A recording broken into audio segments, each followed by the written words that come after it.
Ito, kasi ko, feeling ninyo, kasi mas taas og psychomotor skills, ang male or female? Male?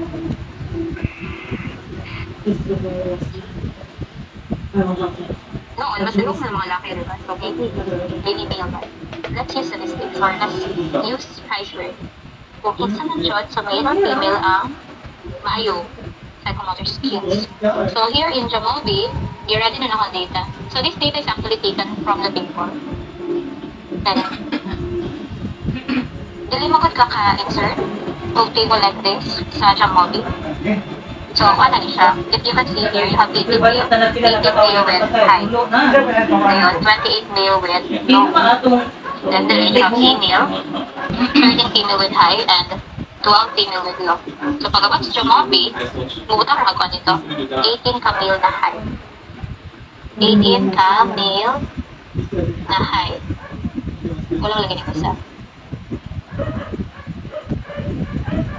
Kasi makita na ko niya. 18 ka male na high. Wait, ito na ka male. Makita na sa dito niya, but it is stated from here. Okay, so to use chi-square here, just click frequencies. Frequencies, then independent samples, setting x squared. Independent samples, that's test of oscillation, setting x squared, just click that one. Then, if you go back to the problem, columns are the psychomotor skills and the rows are the text or female. So, mura po itong bata na rin. The rows are the rows is sex, and the column is, wait. The column is the psychomotor skills.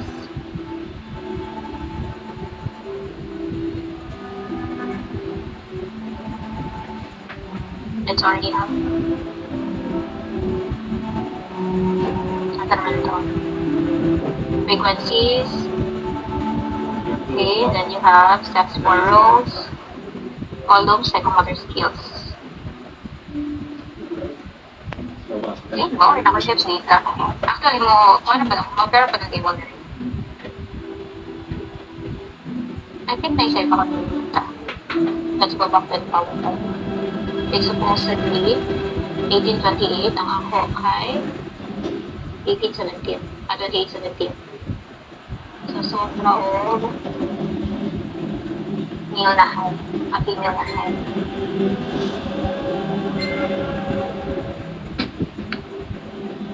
Narinig na pala. Okay na rin yun ito eh. You compare. Kaning problem na stable. Baliktad lang diri ha. Nabalik. One is low man. So naras 28 is from 12. Then you have high, which is 2. 18 and 32. Same na ba? The problem? This one. I'll send you the data later para matryan ko din nyo. So, what siya? From this data, you will see the complexity table, which is what is given in the problem. Then, for chi-square, makita na din yung today's lalo. The value for chi-square, and x-squared has, the value is 10.3. And the p-value is 0.001. Just calculate this one. So, chi-square, or the value for chi-square, x-squared, that's 10.3, and the p-value is 0.001. So, to make the table, nara. So, for the table for chi-square, it's 10.30, diba? It's 10.30. Never mind the or here. This one is by using an online calculator. So, sa online calculator, the result was 10.28, pero dito na pa ito. Jamobi naman ta, so we have the result as 10.30. Never mind the tabular value since we are using p-value. So, the p-value is 0.001. So, is this significant or not significant? Or reject null hypothesis or do not reject null hypothesis based on the value of the p, based on the p-value.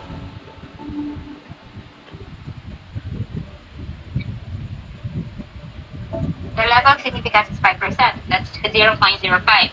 The p-value is 0.001. So, sama na, reject or fail to reject.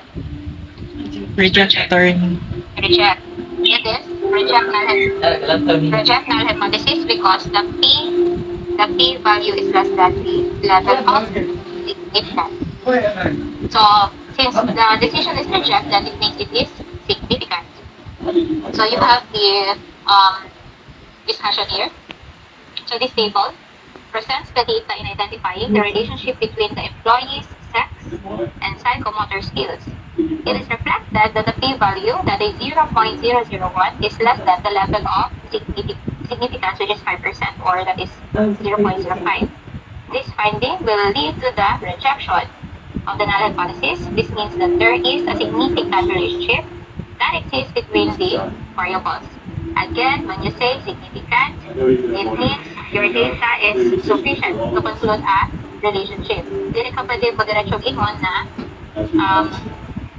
kung asay letter. So, in order to know kung asay mas better o psychomotor skills, you need to go back to the mean. So you get the mean for male and you also get the mean for female. So balik ka sa movie, you get the mean for male and also the mean for female. So balik ka sa una, ato sa descriptives, sex, speed by, psychomotor skill by variable, then we only need the mean.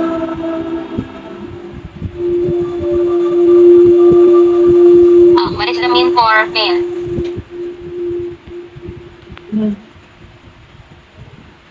1.39. 1.39. How about the female? 1.7. So kisa may mas maayong psychomotor skills? Female. Okay. So that means dapat dili mo stop sa value for the chi-square. So di ba yung i-compute yun is only 10.3. So 10.3, then you get the p-value. You know that the result is significant. So if the result is significant, you look for the mean in order to discuss your results. So to bayan, so we have here, this implies that the psychomotor skills of the employees depend on their sex. Since the weighted mean of the female employees, so itong 1.73, is greater than that of the male. So of the male, it's only 1.39. One can conclude that the former have higher psychomotor skills than the latter, or basically it means that the female employees have better or have higher psychomotor skills than the male. So if the result is not significant, then stop na katong the data gathered is not sufficient to conclude the relationship. But if the result is significant, then that's the time na you need to explore descriptives, especially the mean, to better discuss your results. So makita naman dali, wala na nila daw sa mean. Makayon, kasi mas maayo ang male or female. If wala kay mean, if wala ka ni-check sa mean.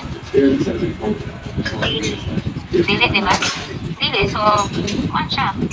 If the result is significant, you need to go back to the descriptives to properly discuss your result. So that is chi-square. Then let's now proceed with ANOVA. ANOVA is analysis of variance. So ANOVA, or analysis of variance, is a technique in inferential statistics designed to test whether or not more than two samples or groups are significantly different from each other. So we have assumptions of ANOVA, since ANOVA is a parametric test. So since ANOVA is parametric test, you have the assumptions. This is for one-way analysis.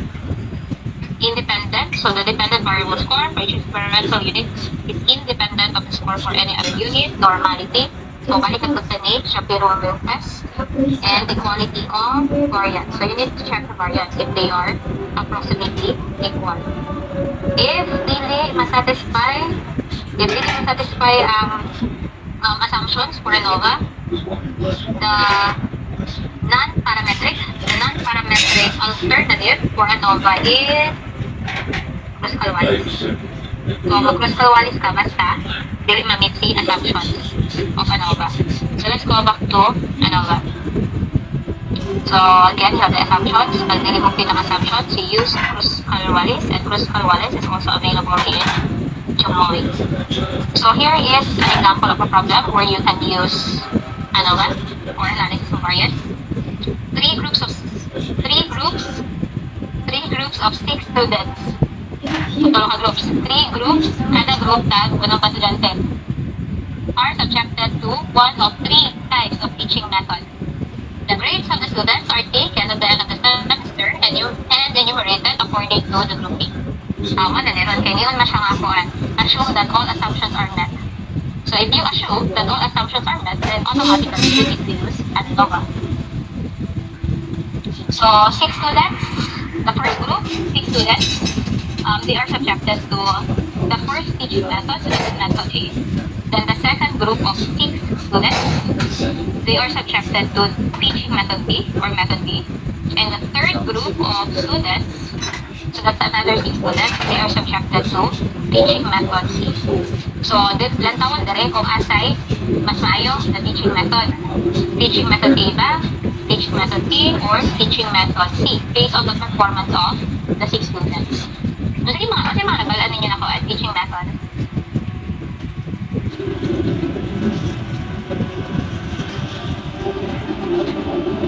Okay.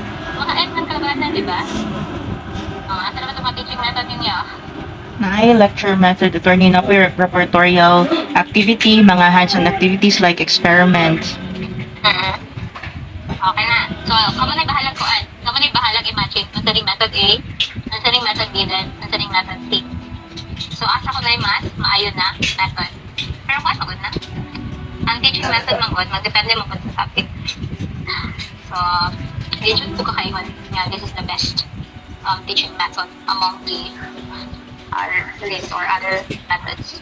So, again, since the assumptions are assumed to be met, then we will be using ANOVA. So, ANOVA, we will be using Jamovi to use or to test ANOVA.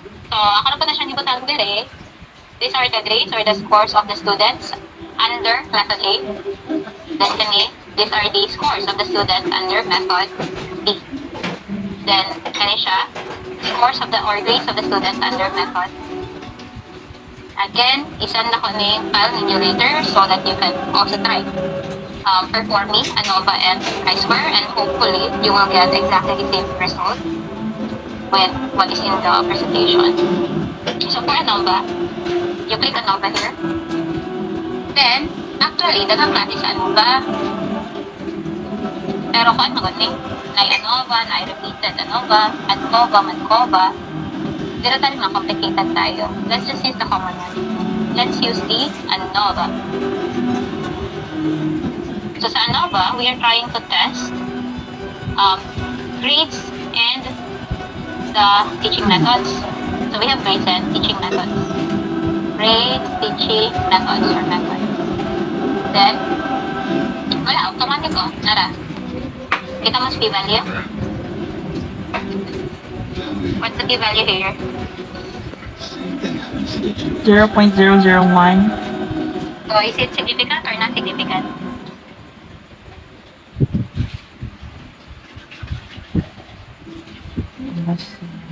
Significant or not significant? Significant, attorney. Significant, di ba? So, significant man siya, it means that the teaching method affects the grades or the performance of the students, correct? Significant man siya. Okay. So, significant man siya, so that means the data gathered is sufficient to conclude a relationship. And also, you can say that, or it would imply that the teaching method affects the grades of the students. Pero, if maglato ka nga table, di ba kung ang teaching method maka-affect sa grades of the students. Ilagay ko ang teaching method na nan. 3. So, among the 3, asa may maayo? Di ba ito result significant? So, the teaching method affects the grades of the students. Since the teaching method affects the grades of the students, then asa ato nga mga method mo yung maayo? Or asa sa tulo ka method ang maayo? Can you tell? You know. Wala, di ba? So, that means kulang. That means, you should not stop with ANOVA. Dili pwede mo stop ka niya. Well, if the result is not significant, So if the result is not significant, you stop at this table. Okay, kung naman, may naman ka the data gathered is insufficient to conclude a relationship. But if the result is significant, in order to know kung asa sa tulong ka methods ang maayo, then you need to perform a post-hoc test. And that's actually still here in Jomawi. Kita mo post-hoc test. Ganito cursor na ko. Okay, click. Kita mo, post-hoc test. May methods lalo. Tabula, post-hoc test, then may method. Uli nakita, the post-hoc test.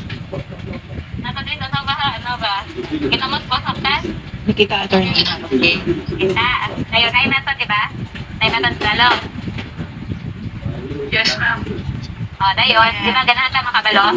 Ganahan ta makabalo kung asay mas maayo, method A, method B, or method C. So kaning method sa variable, we place it on the right side. We place it on the right side, then we will be using kaning 2 key. 2 key post-hoc test. So, ano i-checkin mo kaning 2 key? Okay. Then, you have the result here, the side. Can you see the P2K? P2K here. P2K, ganit na ikuan. Makita mo nila akong cursor, dili? Makita niyo ang cursor? Makita rin, ma'am. Lantaw na gasa akong cursor. Kita mas kuan, result sa P2K.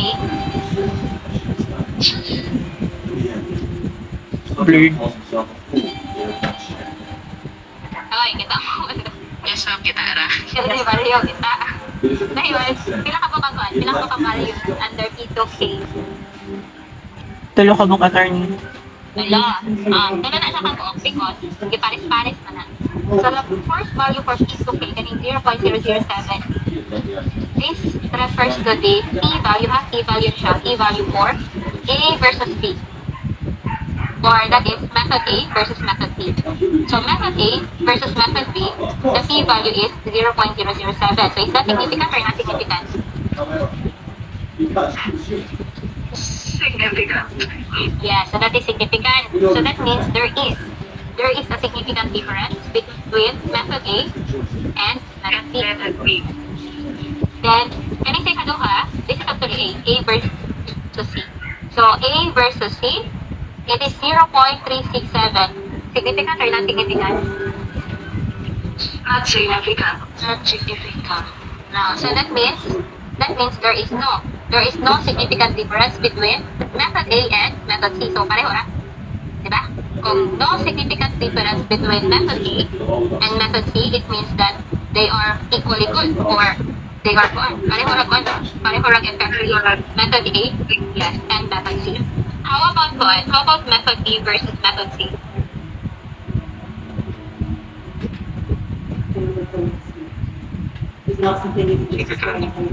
Significant, diba? Okay, just tulungan. Okay. So the significant, so that means there is a significant relationship or difference between method B and method C. Then, Nara, let's go back to the code. Let's have a discussion for this result.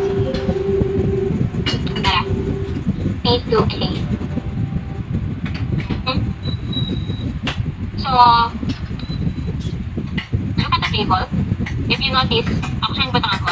Ako siyang ibatangan ko ng mean. Because the mean will help you.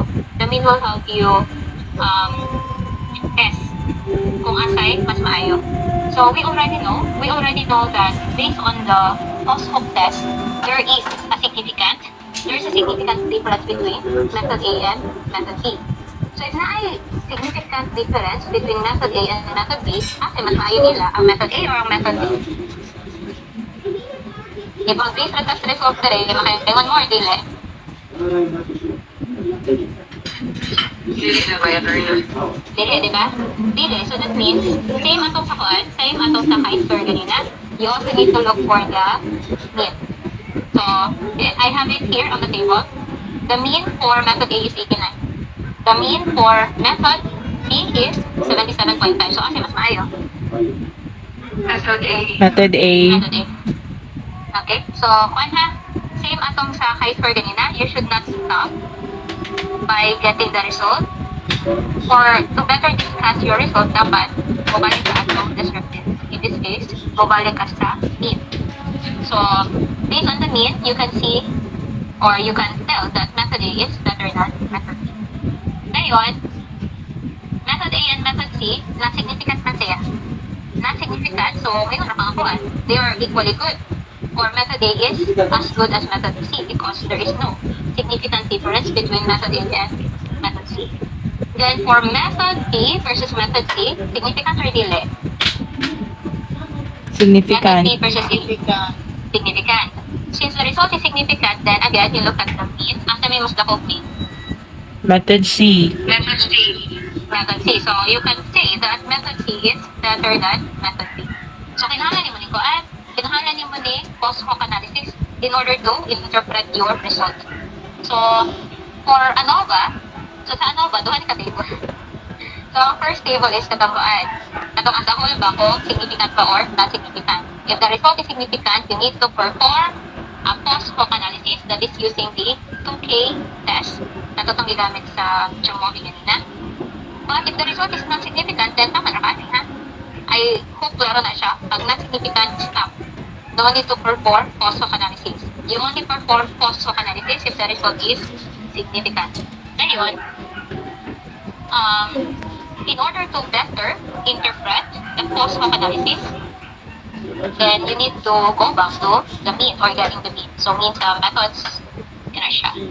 So here's the discussion for this test. Table 1 indicates that the computed p-value or the p-value is less than the level of significance, which results to the rejection of the hypothesis. This means that there is a significant difference among the means of the three groups of students, or you can say that likewise, there is a significant difference between the three teaching methods. To test which group is better than the other, a post hoc analysis is applied. Table 2, kanina doon ang table, reveals that method A is better than method B. Method A, since the result is not significant, then method A is as good as method C. Then lastly, the result is significant, so you can say that method C is better than method B. So that's how you perform ANOVA. Then, if it will not satisfy the assumptions for ANOVA, then you will be performing the Kruskal-Wallis. Kruskal-Wallis is also available sa Chomovi. So just click ANOVA, tara na Kruskal-Wallis din. So just click that one. So assuming ko nuhay ha, assuming ko nuhay nga wala na kuan. Assuming ko nuhay na wala na meet ang mga assumptions. So let's use itong same variables kanina. So you have the grades and you have the teaching methods. So kung non-parametric, you use Kruskal-Wallis and hatagan ko ka sa likod niya. So the p-value is this one. This is for non-parametric or this is for Kruskal-Wallis. Okay, so ako isend inyo ang data sa Excel. Wait lang. Pwede ba natin save na